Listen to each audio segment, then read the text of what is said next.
আসসালামু আলাইকুম রহমতুল্লাহি বারাকাতুহ।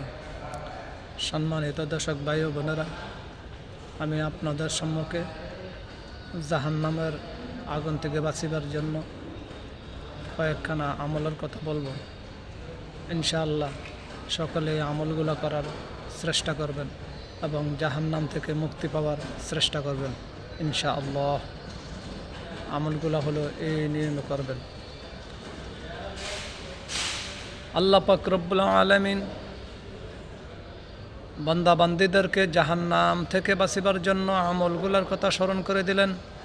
ও আমার বান্দা বান্দীরা, যারা জাহান্নাম থেকে বাঁচতে চাও, জাহান্নাম থেকে মুক্তি পাইতে চাও, তোমরা বেশি বেশি করে এই আমলগুলা করে কবরে চলে আসো, তাহলে তোমরা জাহান্নাম থেকে মুক্তি পাইবা।